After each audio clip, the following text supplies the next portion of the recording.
저는 서울에서 거주 중인 30대 초반의 여자입니다. 그동안 있었던 파란만장한 제 인생사를 들려드리고 싶어서 이렇게 조심스레 사연을 보내게 되었습니다. 저는 지금 형부와 같이 살고 있는데 긴 글이 될 수도 있겠지만 그저 한 여자의 속풀이라고 생각하고 가볍게 들어주셨으면 좋겠습니다. 저에게는 2살 차이가 나는 친언니가 한 명 있습니다. 언니는 매사 차분하고 현명했으며 성격도 참 시원시원했었죠. 똑 부러지는 성격에 공부도 상당히 잘했고 얼굴도 예쁜 외모라 남자들 사이에서도 인기가 상당히 많았습니다. 더군다나 성격도 착해서 어릴 적부터 저를 살뜰히 챙겨준 언니가 제 우상이자 꿈이었던 것 같아요. 나이는 겨우 2살 차이밖에 안 되지만 어릴 적부터 언니는 제게 상당히 커다란 존재였던 것 같아 말을 잘 따르곤 했습니다.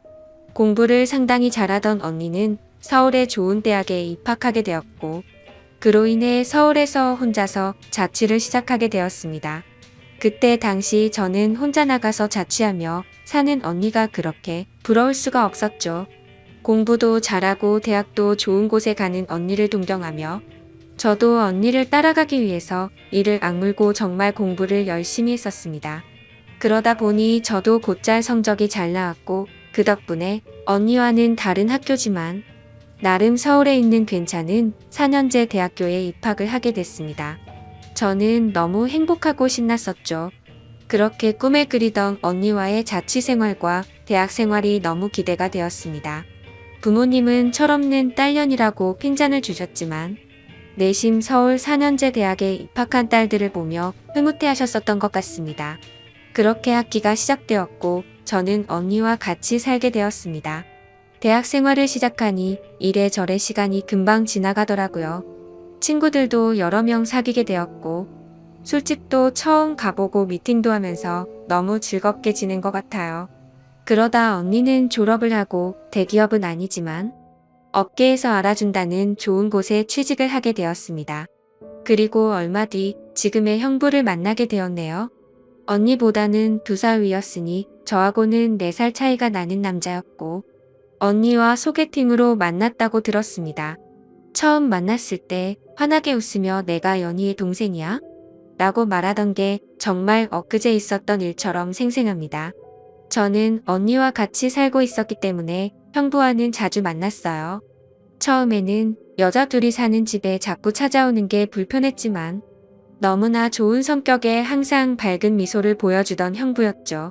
그리고 언니와 같이 어울리며 놀다 보니 언젠가부터 저도 서서히 편해지더라고요. 2사람은 항상 저를 같이 챙겨주었고 식사나 영화 그리고 술을 마실 때도 함께 했어요. 언젠가부터 그게 너무 좋았고 일상이 된 듯이 같이 노는 게 편해졌습니다. 저와 형부는 아는 오빠 동생 같이 아주 편한 사이가 되었던 거죠. 그렇게 처음 겪어보는 재밌는 일상들을 만끽하였고 평범한 대학 생활을 즐기면서 별탈 없이 잘 지내고 있었습니다. 그런데 하늘이 무너질 만큼 충격적인 일이 생겨버렸죠. 어느 날 갑자기 부모님의 충격적인 사고 소식을 접해야 했습니다. 언니와 제가 사는 자취방에 오셔서 반찬이며 이것저것 가져다 주시고 시골 집으로 내려가시다 차가 반파되는 큰 사고가 났습니다. 여자들끼리 사는 집이 이게 뭐냐며 투덜거리셨던 엄마와 애들한테 잔소리 그만하라는 아빠. 그 모습이 마지막 모습이셨어요. 부모님 2분 다 그 사고로 인해 돌아가시게 되었습니다. 저희 자매는 너무나도 슬픈 그 현실을 어린 나이에 모두 받아들여야만 했습니다. 형부는 장례식장에서 언니의 남자친구라고 주변 분들에게 소개를 하였고 저희 부모님의 마지막 장지까지 함께 해주었습니다. 목 놓아 울다가 너무 힘들어 지치면 형부가 달래주었고 무엇이라도 먹으라며 밖에서 죽까지 사와서 저희들을 챙겨줬었죠. 형부에게 너무 고마웠고 그때부터 많이 의지가 되었던 것 같아요. 그렇게 부모님을 보내드리고 나니 저희는 졸지에 고아가 되어버린 거나 마찬가지인 상황이 되었습니다. 그렇게 힘든 시기에 겨우겨우 버티면서 대학 생활을 마치고 졸업을 하게 된 저에게도 어느 날 한 남자가 다가오게 되었습니다. 이 남자가 바로 제 전 남편입니다. 부모님이 돌아가시고 형부와 언니에게 많이 위로받고 기대면서 살았지만 그걸로 제 마음이 채워지기에는 부족했었나 봐요.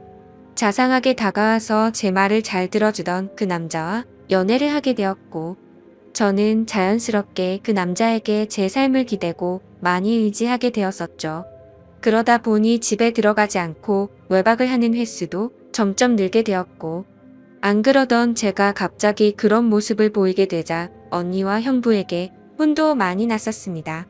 그러던 중 저는 그만 사고를 치고 말았습니다. 어리다면 어린 그 나이에 혼전 임신을 하게 되었던 거죠. 지금 생각해보면 정말 미친 짓이라 생각하고 있고 그 시간을 되돌리고 싶은 심정입니다. 물론 지금 제 인생 누구보다 소중한 제 딸아이가 없길 바란다는 뜻이 아니고 전 남편만 되돌리고 싶습니다.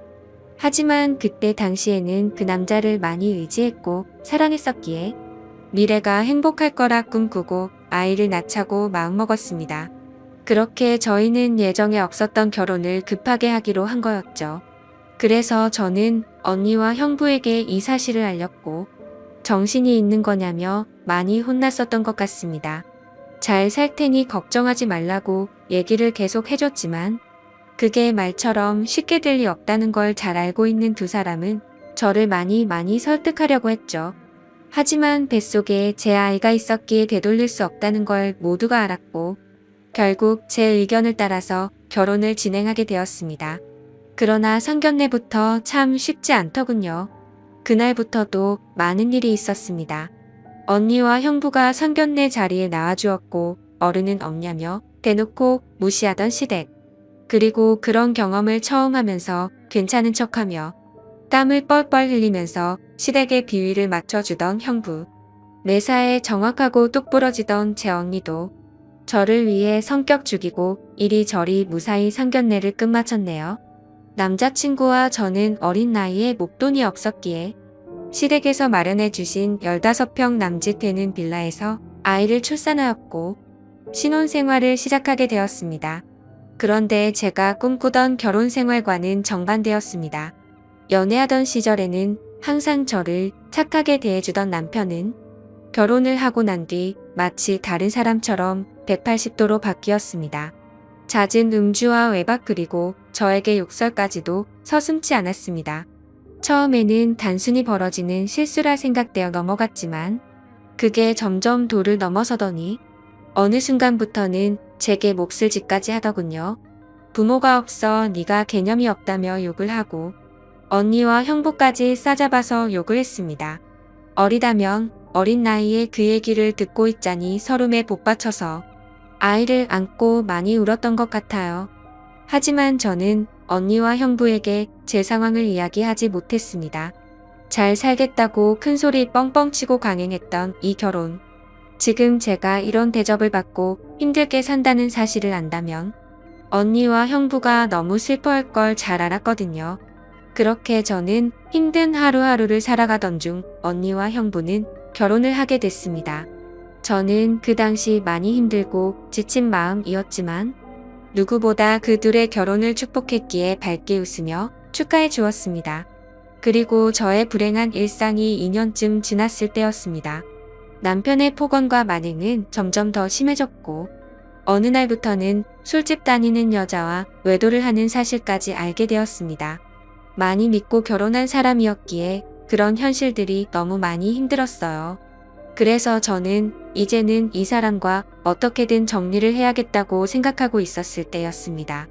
하지만 현실적으로 이혼하고 나가면 어떻게 살까라는 생각이 들었고 아직 이렇게 조그마한 딸아이와 내가 잘 살 수 있을까 걱정이 들었습니다.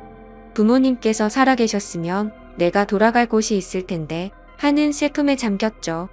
그러다 힘들어 지쳐 딸아이를 데리고 언니를 보러 집으로 찾아갔습니다. 저는 아무런 일 없다는 듯 언니와 식사를 했고 평소대로 일상적인 대화를 나누었습니다. 언니와 식사를 하고 있는 중에 형부가 퇴근하여 집으로 들어왔고 저를 보며 반갑게 맞아줬습니다. 언니네 오게 되면 딸아이 선물도 챙겨서 들어오게 미리 얘기 좀 하라고 하는 형부. 이렇게 정감 있는 인사를 해주며 제 머리를 쓰다듬어 주더라고요. 그런데 얼마 전 남편에게 밀쳐져서 넘어지다 찢어졌던 부분을 건드렸고 저도 모르게 비명 소리를 내게 되었습니다. 형부는 깜짝 놀라서 뭐냐고 왜 그러냐고 계속 물어봤죠.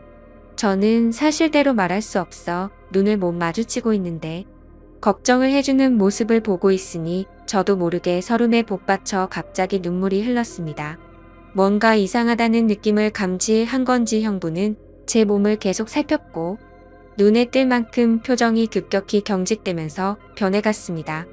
형부는 남편 놈이 이런 거냐고 솔직히 말해보라며 저를 다그쳤고 저는 아니라고 계속 부인했지만 하염없이 나오는 눈물이 제 말이 거짓이라고 저를 대신해서 대답해 주었죠. 결국 그날 그동안 있었던 모든 일에 대해서 솔직하게 말을 했고 형부는 화를 내면서 그 늦은 시간 저를 이끌고 저희 집을 찾아갔습니다. 술을 좀 했는지 소파에 누워서 뒹굴고 있는 남편을 사정없이 멱살을 잡고 흔들기 시작했습니다. 네가 사람 새끼냐고 어떻게 여자한테 그럴 수 있냐며 계속 욕을 했죠. 남편은 그러다 넘어지면서 가구에 부딪혔고 악을 쓰며 소리를 질렀습니다. 형부는 그때부터 정신이 조금 들었는지 잠시 숨을 고르더라고요. 일단 이 상황이 정리가 되어야 할 것 같아 형부를 밖으로 데리고 나가려 하는데 갑자기 남편에게 무릎을 꿇으면서 이야기를 했습니다. 우리 처제 어디 가서 이런 대접받을 나이 아니라고. 제발 잘 좀 대해주면 안 되겠냐고. 내가 실수해서 다쳤으니 속 풀릴 때까지 자신을 때리라고 하더군요.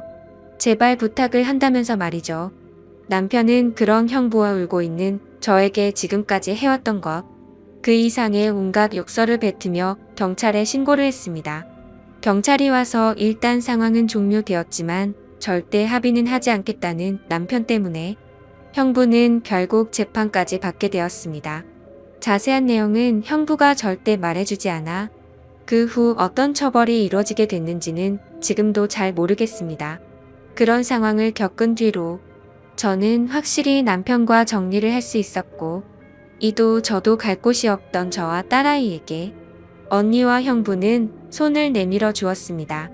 그렇게 염치는 없었지만 어쩔 수 없는 상황이었던 저는 결국 언니와 형부와 같이 살게 되었고 차근차근 그동안의 일들을 정리를 했고 이혼 준비를 하게 됐습니다. 이혼 과정이 생각보다 참 복잡한 게 많더라고요. 저 때문에 속이 많이 상했던 형부는 저에게 걱정 말라며 많이 도와주었습니다. 너무 힘들었던 제게는 그때 형부와 언니에게 너무 고마웠어요. 그리고는 예전 처음 형부를 만났을 때처럼 저와 언니 그리고 형부, 거기에 제 딸아이까지 나름 행복한 생활로 돌아올 수 있었습니다. 딸아이는 아주 어려서 그간의 일들을 전혀 인지하지 못합니다. 마냥 이 상황이 당연한 일상인 듯 해맑게 커가고 있었습니다. 어쩌면 다행이었죠. 이때쯤 아이가 3살이 되어 어린이집에 보낼 수 있었고 저도 작지만 경제활동을 할 수 있게 되었습니다.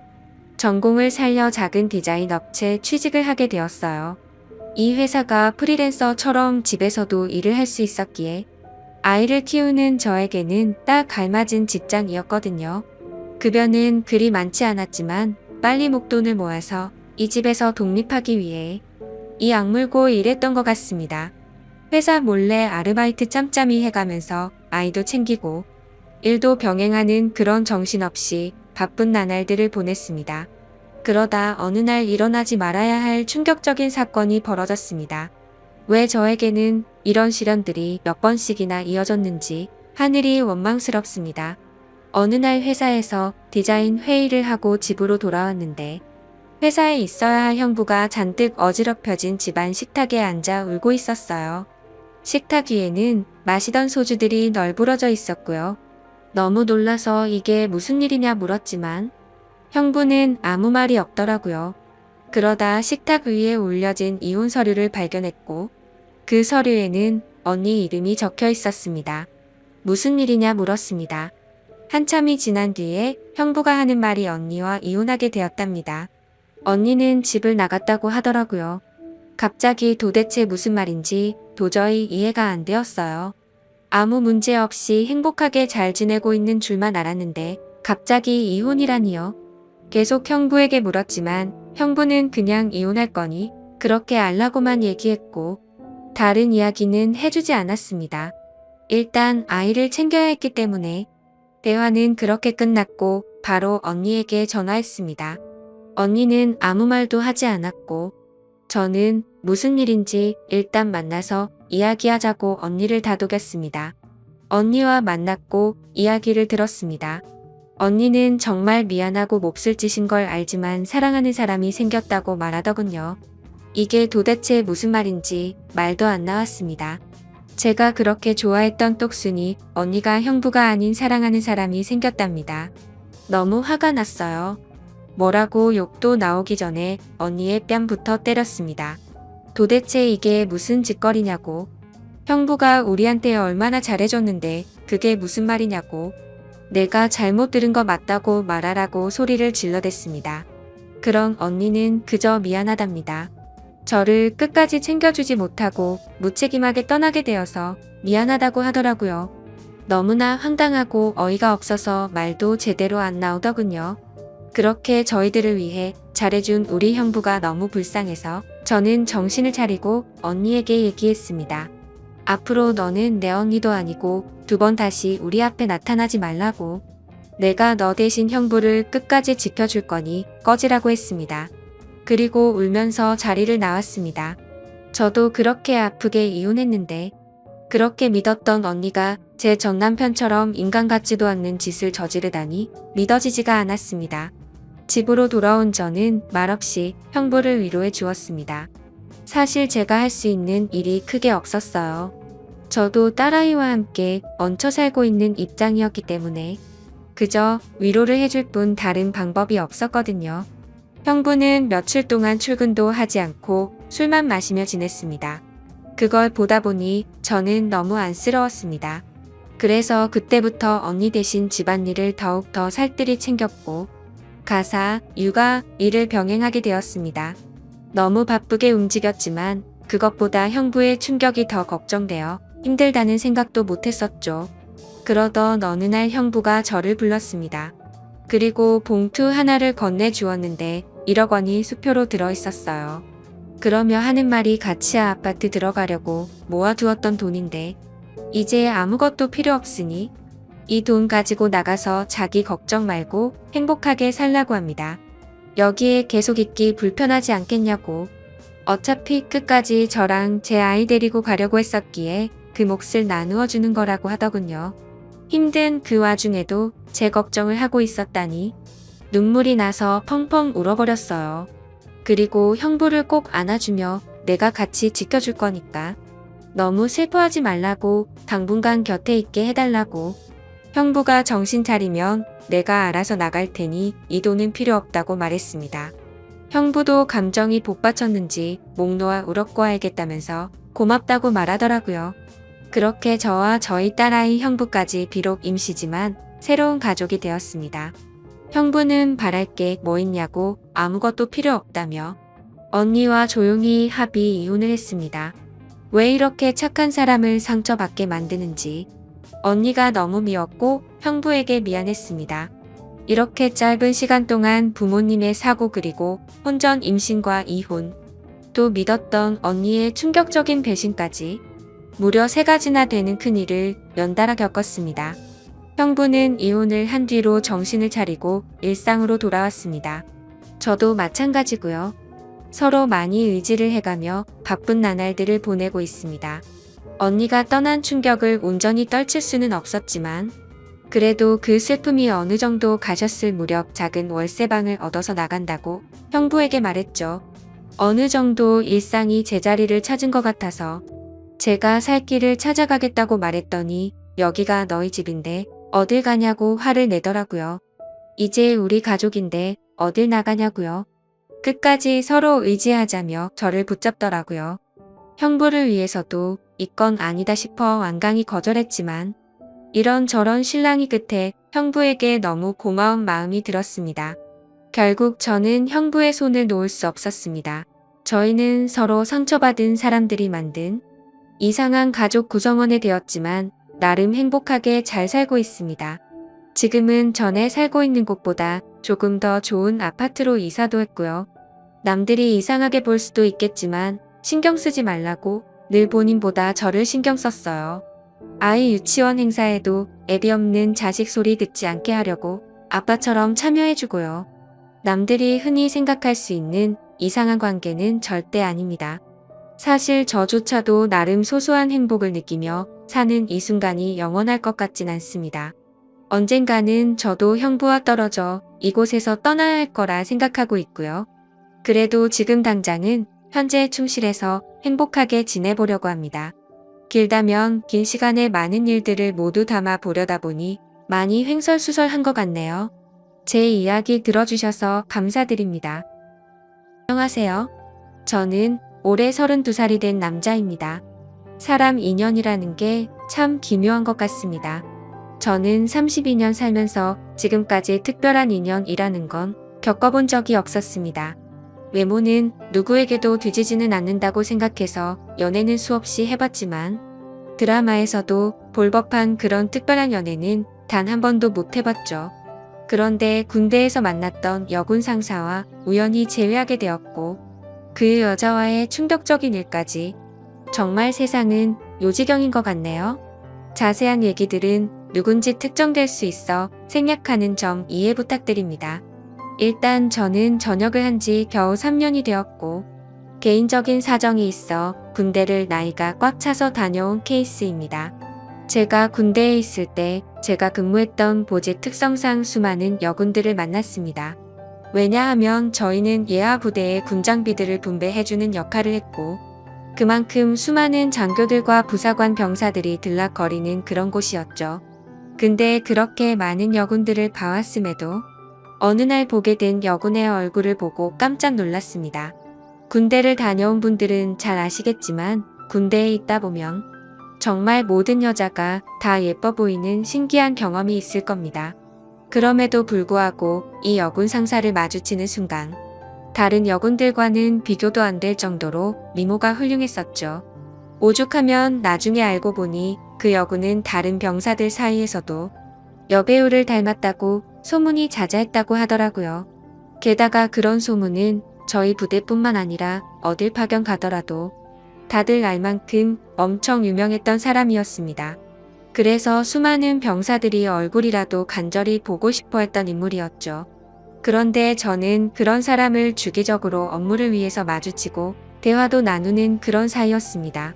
하지만 순수해 보이는 외모와는 달리 그 여군은 좀 많이 밝히는 여자라는 생각이 들었습니다. 어느 날 장비를 싣기 위해 차로 이동을 하고 있었습니다. 그런데 대뜸 창문을 내리더니 밤꽃 냄새를 맡으면서 이 냄새가 너무 좋다는 겁니다. 흔히 아는 밤꽃 냄새는 그 냄새와도 비슷했기에 제가 잘못 들었나 싶어 깜짝 놀래며 잘 못 들었습니다 라고 하니까 다 알면서 뭘 모르는 척 하냐며 웃더라고요. 그리고 또 어느 날은 제가 축구를 마치고 돌아가던 길에 마주쳤는데 땀에 젖은 모습을 보더니 야, 너 좀 달라 보인다 라면서 은근슬쩍 터치를 하더라고요. 솔직히 그런 예쁜 미모에 저를 건들다 보니 심장이 엄청 떨렸죠. 그 외에도 다른 사람들에게 들은 에피소드는 수없이 많았습니다. 이 여군이 밝힌다는 소문이 자자했던 거죠. 하지만 대부분의 얘기는 유언비어일 수도 있으니 흘려들은 것도 많았습니다. 근데 지금 생각해보면 아닌 땐 굴뚝에 연기 나지 않는다란 속담이 절로 들더군요. 그런 미모의 여군과 군대 내에서 별의별 상상을 다 했습니다. 하지만 차마 고백을 한다거나 그런 건 꿈꿀 수도 없었죠. 그런 미모를 갖고 있는데 누가 감히 놔두겠나요? 당연히 그 여군분은 장교분과 교제를 하고 있었고 병사들은 결코 넘볼 수도 없었습니다. 그래서 소가리를 해가면서도 바라볼 수밖에 없었죠. 누군가를 짝사랑하다 보니 남들과는 달리 북방부 시계도 엄청 빠르게 흘러갔습니다. 그렇게 저는 전역을 하게 되었습니다. 전역을 하고 나서는 그동안 허비했던 시간이 컸던 만큼 하루라도 자리를 잡고 싶었기에 곧바로 수많은 면접을 받고 직장에 취업했습니다. 그렇게 매일같이 바쁜 생활을 지내다 정신을 차려보니 어느새 32살이 되었죠. 전역하고 이 나이 먹도록 일에 매진하느라 제대로 된 애인도 없었는데 이제 슬슬 아저씨 소리를 들을 나이가 되어 오다 보니 이제는 슬슬 평생 독신으로 살아야 하는 건가라는 생각이 들기 시작했죠. 그런 와중에 제가 그렇게 꿈꿔오고 짝사랑했던 여군 상사를 3년 만에 다시금 마주치게 되어서 너무 신기했었고 이게 운명인가 싶었습니다. 그녀를 만나게 된 건 6개월 전으로 거슬러 올라갑니다. 저는 천안에서 어느 정도 규모 있는 회사를 다녔는데 서울로 지역 이동 발령이 났습니다. 좌천이 된 게 아니라 오히려 승진을 하게 돼서 내려진 발령이라 제게는 엄청 좋은 기회였죠. 그렇게 기쁜 마음으로 생애 처음으로 서울 생활을 시작하게 되었습니다. 다행히 회사에서 멀지 않은 곳에 괜찮은 원룸이 있더라고요. 주변 분위기도 괜찮고 이웃들도 상태가 나빠 보이지 않았습니다. 결국 원룸을 계약하고 들어가서 지내던 중 며칠 후에 윗집이 나가는 걸 보았습니다. 위치가 좋은 원룸이라 오래 지나지 않아 새로운 세입자가 들어온다고 하더라고요. 그러다 편의점에 뭘 사러 가는 길에 이사하는 모습을 언뜻 보았습니다. 저보다는 좀 어린 나이로 20대 중반쯤으로 보이는 여자였습니다. 근데 무엇보다도 딱 달라붙는 짧은 옷을 입은 게 눈에 띄었죠. 솔직히 처음 봤을 때 마음이 좀 동하는 건 사실이었습니다. 얼굴도 제 스타일이었고 유독 짧은 복장에서 드러나는 몸매도 좋았거든요. 그냥 나오는 몸이 아니라 관리해야 나오는 그런 몸이었습니다. 그렇게 윗집이 이사오고 그날로부터 며칠 뒤에 일로 기억합니다. 갑자기 윗집에서 시끌벅적하고 남자들과 여자들이 여럿이서 떠드는 소리가 들렸습니다. 그러다 새벽까지 무언가 쿵쿵하는 소리가 나는 겁니다. 단순히 울리는 소리가 아니라 뭐랄까 복합적인 소리였습니다. 처음 그 소리를 들을 때부터 민폐라고 생각했지만 아무튼 그냥 집들이 와서 시끄러운가 보다 하고서 그냥 넘겼었죠. 저보다 나이도 어린 여자가 친구들끼리 좋은 시간 보내는데 방해하는 게 예의가 아니라고 생각했습니다. 그런데 이 소리가 하루 이틀로 끝나지 않았습니다. 정말 매주 한 번씩은 이런 소리들이 들리는가 하면 제가 알기로 혼자 사는 여자인데 애인이랑 노는 건지 사랑을 나누는 소리도 들리더라고요.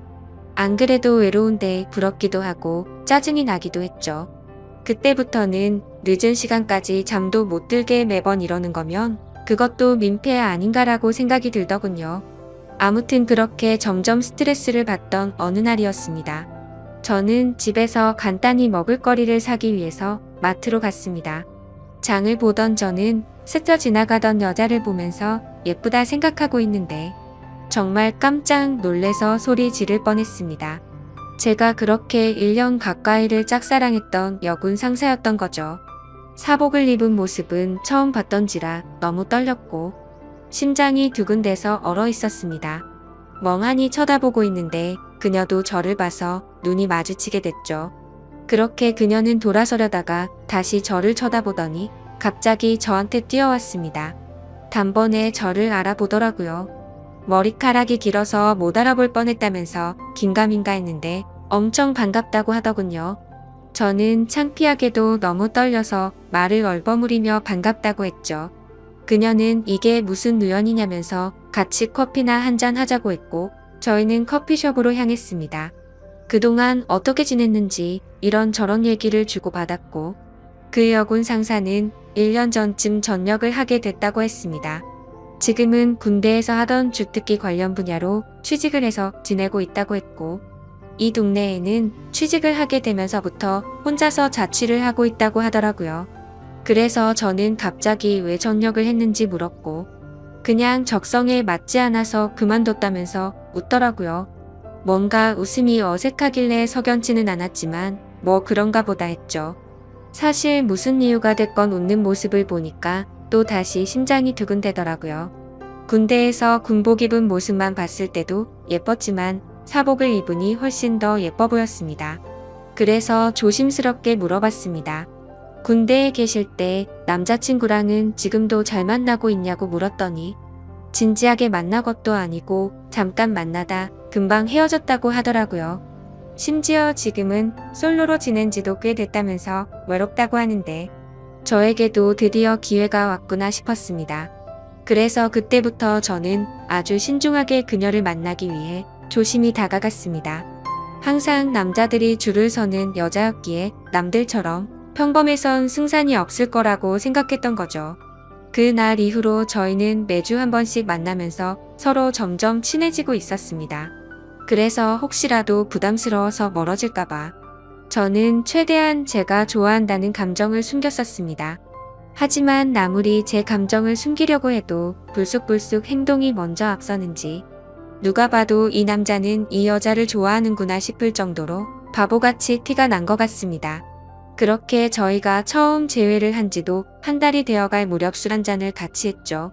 그녀는 술에 조금 취했는지 제게 대뜸 그러더라고요. 너 나한테 관심 있는 거 아니었냐며 왜 고백을 안 하냐고 했습니다. 청순한 미모와는 달리 여군 출신답게 정말 거침없이 말을 하는데 그런 모습 또한 이미 제 눈에는 너무나 매력적이었죠. 그래서 저는 네가 나한테 관심 있는 거 아니었냐며 무심하게 얘기를 했더니 술에 취했는지 다짜고짜 팔짱을 끼면서 저한테 관심 있는 거 맞다고 말하더라고요. 그래서 저도 이제는 용기를 내야겠다 싶어서 술을 마시다 진지하게 고백을 했습니다. 사실 군대에서부터 나도 좋아했다며 그땐 남자친구가 있는 걸 알아서 고백을 참았다고 했죠. 그런데 전역하고 나서 진짜 후회를 많이 했는데 이렇게 우연히 만나게 된 걸 보면 우리 인연은 정말 필연인 것 같다고 우리 진지하게 만나보자고 했습니다. 그러자 장난으로 관심 있다고 한 줄 알았던 그녀는 진짜로 제 고백을 받아주게 되었고 저희는 그때부터 연인이 되었습니다. 정말 꿈만 같았죠. 군대에서 그렇게 마음고생을 하고 연예인처럼 바라보던 여자가 이렇게 우연히 다시 만나게 되는 것도 모자라 이제는 제 여자친구가 되었다고 하니 도저히 믿어지지가 않았습니다. 그날 저희는 자연스럽게 함께 저희 집으로 향했습니다. 집에서 한 잔 더 마시자고 하면서 분위기를 잡고 있는데 또 다시 윗집에 층간소음이 시작되더군요. 여자친구는 이게 무슨 소리냐고 깜짝 놀랐고 저는 그동안 있었던 일을 말해줬습니다. 그때가 자정이었음에도 시끄러워서 저는 뭔가 여자친구 앞에서 굽히는 모습을 보이고 싶지 않았죠. 그래서 저는 내가 올라가서 해결하고 온다고 했더니 따라간다고 하더라고요. 그땐 무슨 깡이었는지 술도 많이 마셨겠다, 에라 모르겠다라는 마음으로 올라간 것 같습니다. 윗집으로 도착해서 벨을 눌렀습니다. 한 번 눌러도 반응이 없기에 몇 번이나 누르니 그제서야 나오더라고요. 엄청 얇고 긴 티셔츠만 대충 걸쳐 입고 급하게 나온 모습이 생생하네요. 그걸 보고 저는 남자랑 있다가 급히 옷을 입고 나왔구나 싶더라고요. 하지만 지난 며칠 소음에 시달려서인지 자제할 마음이 안 들더라고요. 그래서 밤에 무슨 짓을 하기에 매일 밤 시끄럽게 구냐고 화를 냈습니다. 그랬더니 여자가 짜증을 내면서 그것 때문에 이 시간에 올라왔냐고 하더라고요. 진짜 양심도 없는 건지 너무 뻔뻔하게 나오더라고요. 그래서 뒤에 있던 여자친구가 앞으로 나오면서 지금 잘못한 게 누군데 그렇게 뻔뻔하냐고 화를 냈죠. 근데 참 웃긴 게 윗집 여자는 제 여자친구의 얼굴을 보고 나서 갑자기 엄청나게 친절해지더군요. 갑자기 돌변하는 태도를 보고 이 여자 뭐지? 라는 생각이 들더군요. 앞으로는 조심한다는 사과를 받고 저희는 다시 집으로 내려가게 됐습니다. 그런 해프닝을 뒤로하고 저희는 다시금 술을 한 잔 마시며 많은 얘기들을 나누었고 점점 더 사랑에 빠져갔습니다. 군대 시절에도 느꼈지만 확실히 내숭이나 그런 건 전혀 없는 성격이었고 저희는 밤새도록 행복한 시간을 보내게 되었습니다. 그 날 이후부터는 여자친구와 저는 급속도로 가까워졌고 저는 하루하루가 너무 행복해서 천국에 있는 듯한 기분으로 지내고 있었습니다. 여자친구는 그렇게 저희 집에 머무르는 시간이 점점 더 늘어났고 짐을 하나씩 옮겨오더니 거의 동거를 하다시피 지내게 되었습니다. 그렇게 시간이 지나다 보니 뭔가 생뚱맞게도 제 여자친구는 윗집 여자와 갑자기 친하게 지내더라고요. 언제부턴가 둘이서 쇼핑도 가고 영화를 보러 간다고 한다던지 말이죠. 그때 알아차려야 했습니다. 갑자기 너무 친하게 지내게 된 것도 이상했고 그런 여자와 가까이 지낼 때부터 둘의 만남을 말려야 했는데 지금 생각하면 너무 후회가 되고 시간을 돌리고 싶습니다. 저는 갑자기 두 사람이 가까워지는 게 이상해서 물었습니다. 갑자기 왜 모르는 사람이랑 이렇게 친하게 된 거냐고 물었죠. 예전에 층간소음으로 따지러 갔을 때 제 여자친구 얼굴을 보고 친해지고 싶었답니다. 제가 없을 때 윗집 여자가 먼저 저희 집으로 와서 다시 한번 사과도 하고 맛있는 것도 주고 가고 그러면서 점점 친해졌다네요. 여자들 사이에서도 단순히 예쁜 여자를 좋아하는 그런 독특한 사람이 있다더군요. 그때는 그냥 그런 이유가 있는가 보다 하고 넘겼습니다. 그런데 두 사람이 가까워질수록 여자친구의 행동에는 문제들이 늘어갔습니다. 새벽 늦은 시간까지 술에 취해서 연락이 안 되는 일이 생겨났고 행복했던 저희 만남에도 점점 균열이 생기기 시작한 거였죠. 그래도 제가 너무 사랑했던 마음이 컸던지라 최대한 인내심을 가졌습니다. 친하게 지내봤자 조만간 다시 제자리를 찾겠지 하고 안일하게 생각했습니다. 하지만 일주일 전 제 인생에서 가장 충격적인 사건이 일어났습니다. 저는 회사에서 당직 같은 시스템으로 밤새 시스템을 모니터링하는 업무도 했었기에 한 달에 4번 정도 회사에서 밤새 근무를 하곤 했습니다. 그날도 제가 당직이어서 집에 들어가지 못한다고 여자친구에게 알렸고 여자친구는 알겠다며 피곤해서 일찍 집에 들어가서 잔다고 말했죠. 그런데 그날따라 감기 기운이 돌았는지 몸 상태가 말이 아니었습니다. 그래서 저는 야근 중인 후배에게 부탁을 해서 당직을 바꾸게 되었고 몸 상태가 좋지 않아서 그 길로 집으로 향했습니다. 그때는 이미 자정이 다 되어가는 늦은 시간이었기에 여자친구가 자다가 깰까봐 연락은 생략하고 들어갔죠. 그렇게 집으로 향하던 중 저는 감기약을 사기 위해서 약국을 찾았습니다. 그런데 동네에는 24시간을 하던 약국이 없었기에 상비약이라도 사자는 마음으로 동네 편의점으로 갔습니다. 그래서 계산을 하고 있는데 술 마시는데 약을 먹어도 괜찮냐고 하는 겁니다. 그래서 저는 갑자기 그게 무슨 뚱딴지 같은 소리인가 싶어서 물었습니다. 술을 사지 않는데 갑자기 웬 술이요? 라고 묻자 아까 여자친구분이 자주 어울리는 여자분이랑 남자친구분들 여러 명이 와서 술을 사가서 물어봤답니다. 계산해 주시는 분은 편의점 점주분이셔서 저와 여자친구를 기억하시는 분이었습니다. 그래서 이게 무슨 소리인지 싶었고 재차 물었습니다. 혹시 술을 언제쯤 사갔냐고 물어보니 저녁 7시쯤 안 돼서 엄청 사갔다고 하더라고요. 그 시간에는 여자친구가 피곤해서 일찍 집에 들어가서 잔다고 했던 시간쯤이었습니다. 설마 했습니다. 하지만 아무리 믿어보려고 해도 그때부터 뭔가 거짓말로 뒤통수를 맞은 기분이 들었죠. 집으로 향하는데 설마 우리 집에서 나 몰래 바람을 피우고 있는 건가부터 온갖 상상이 들더군요. 이미 반쯤 정신이 나간 상태였던 저는 몸 상태가 좋지 않았음에도 미친 듯이 뛰어서 집에 도착했습니다. 문을 열고 들어가 봤더니 일찍 잔다고 했던 제 여자친구는 안 보이더라고요. 그래서 곧장 전화를 했습니다. 수십 차례를 연달아 하는데도 전화를 받지 않았습니다. 도대체 얘가 뭔 짓거리를 하길래 어딜 가서 연락을 안 받나 생각하는데 갑자기 문득 윗집 여자가 생각났습니다. 자주 있던 여자분이라고 하면 이 동네에서 지피는 여자는 단 한 명밖에 없었기 때문이죠. 그래서 저는 휴대폰을 내려놓고 조용히 소리를 듣고 있었습니다. 아니나 다를까 조용히 있으니 서서히 들리기 시작했습니다. 윗집에서 항상 들려왔던 시끄러운 소리들이 나더라고요. 저는 그 소리를 듣자마자 상상의 나래를 펼치게 되었습니다. 그때부터는 이미 반쯤 맛이 가서 눈이 돌아갔죠. 앞뒤 가릴 거 없이 당장 윗집으로 올라갔습니다. 그런데 벨을 눌러봤자 문을 열어줄 리가 없을 것 같다는 생각이 들었습니다. 그래서 경비실로 가서 저는 윗집 층호수를 말하면서 그 집 차가 지금 제 차를 막고 있다고 인터폰으로 말 좀 해달라고 부탁드렸죠. 그 여자는 인터폰으로 지금 내려간다고 대답을 했고 저는 얼른 뛰어서 그 집 앞으로 갔습니다. 도착해서 숨죽이고 있는데 문이 열리더라고요. 제 얼굴을 보더니 그 여자는 엄청나게 깜짝 놀라면서 묻지도 않았는데 언니 지금 잠들었다고 말하더라고요. 그래서 저는 그럼 여자친구 데리고 가겠다고 문틈 사이로 살짝 보니 신발장에 남자 신발, 여자 신발들이 널브러져 있더군요. 그리고 제가 선물을 해줬었던 제 여자친구의 신발도 함께 말이죠. 저는 그 장면을 보자마자 눈이 뒤집혀서 현관문을 벌컥 열려고 했습니다. 하지만 그 순간 그 여자의 옆으로 아주 건장한 남자가 오더니 무슨 일이냐며 저를 막아 서더군요.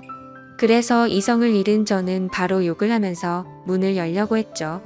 그런데 갑자기 그 남자가 안에서 문을 발로 차버리는 바람에 저는 넘어지고 말았고 다급히 현관문을 잠궈버리더군요.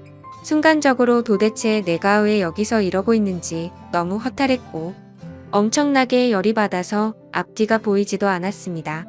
저도 밖에서 문을 잇는 힘껏 차면서 문을 열라고 소리를 쳤지만 절대로 열지를 않더군요. 문득 저를 돌아보니 제 스스로가 너무 비참했습니다.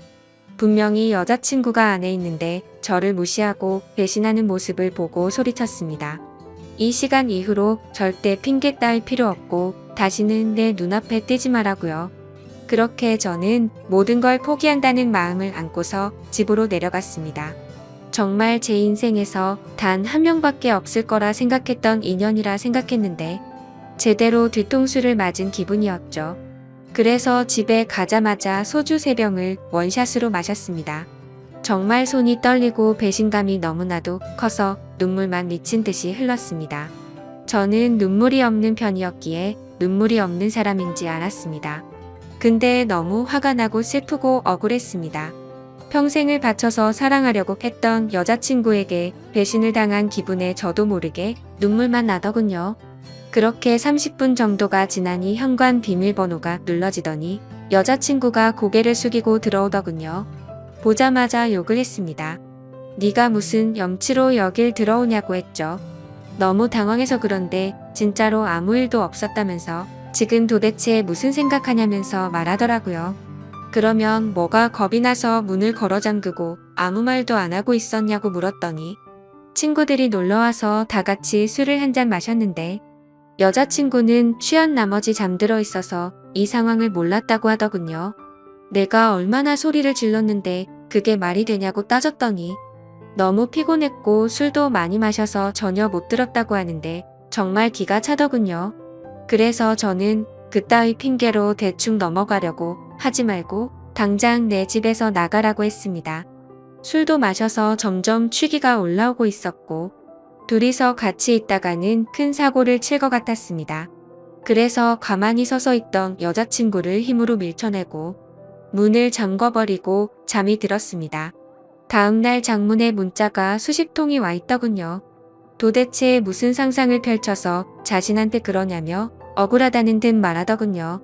솔직히 걱정할까봐 거짓말 한 건 미안한데 진짜 아는 친구들이 놀러와서 윗집 언니랑 같이 술 한잔 마신 건데 뭐가 그렇게 열받는 일이냐고 합니다. 정말 제가 엉뚱한 상상만으로 이렇게 생각을 하는 걸까요? 저는 모든 정황상 의심이 걷어지지가 않는데 믿어야 하나요? 제발 용서해달라며 일주일째 연락이 오는데 답장 한 통도 보내지 않았습니다. 도저히 어떻게 해야 할지 눈앞이 깜깜합니다. 그냥 제 인생이 무너져 내리는 기분이네요. 군대에서부터 사랑했던 여자를 우연히 만나서 너무 행복했었는데 제가 평생 함께할 여자라 생각했는데 이렇게 믿음이 무너졌다는 게 믿겨지지가 않네요. 저는 지금 어떤 선택을 해야 할지 모르겠습니다. 현명한 의견을 부탁드리겠습니다. 감사합니다.